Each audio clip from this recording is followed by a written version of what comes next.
હવે રાજ્ય સરકારોની પાસેથી પૈસા વસૂલીશું, રાજ્ય સરકારોની પાસેથી વળતર લઈશું અને જે લોકો મોતને ભેટે છે, જે લોકોને કૂતરા કરડે છે, ઈજા થાય છે, બધાને અમે રાજ્ય સરકારો પાસેથી વળતર અપાવીશું।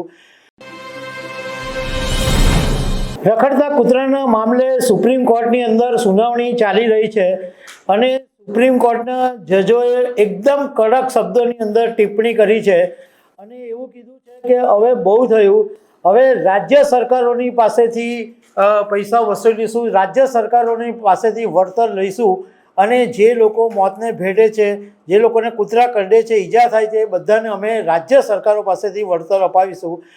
અને સાથે સાથે કોર્ટે એવું પણ કીધું કે જે લોકો રખડતા કૂતરાઓને ખવડાવે છે એમને પણ જવાબદાર ગણવામાં આવશે। તો આના વિશે તમારી સાથે વાત કરીશ। મારું નામ રાજેશ શાહ છે અને તમે જોઈ રહ્યા છો ગુજરાતના સૌથી મોટા ડિજિટલ પ્લેટફોર્મ ખબર છે.com।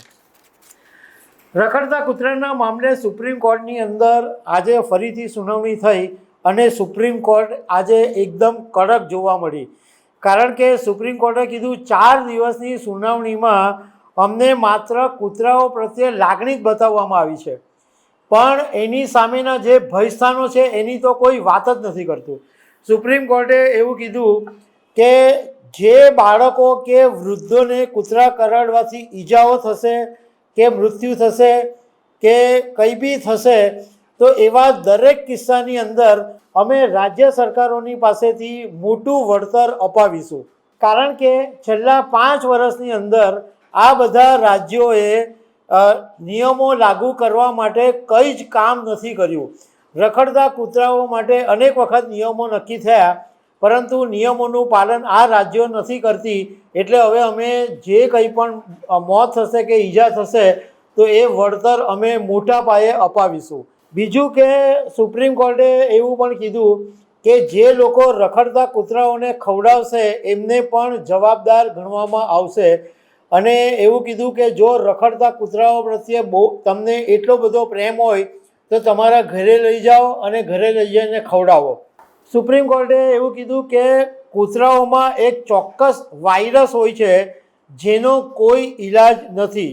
એક મહિલા એડવોકેટ મેનકા ગુરુસ્વામીએ સુપ્રીમ કોર્ટની સુનાવણીમાં એવી દલીલ કરી કે રખડતા કૂતરાઓનો એક બહુ જ ભાવનાત્મક મામલો છે, તો કોર્ટે એવું કીધું કે તમારી લાગણી ફક્ત કૂતરાઓ માટે જ છે?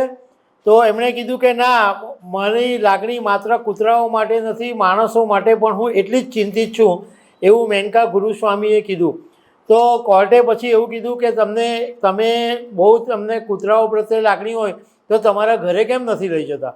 મતલબમાં રખડતા કૂતરાના મામલે સુપ્રીમ કોર્ટ આજે બહુ જ કડક વલણ અખત્યાર કર્યું અને હવે પછીની જે સુનાવણી છે એ 20 જાન્યુઆરીએ બપોરે 2 વાગ્યા પછીથી શરૂ થવાની છે। તો દર્શક મિત્રો, આવી અનેક વાતો સાથે અમે તમને મળતા રહીશું। Thank you very much.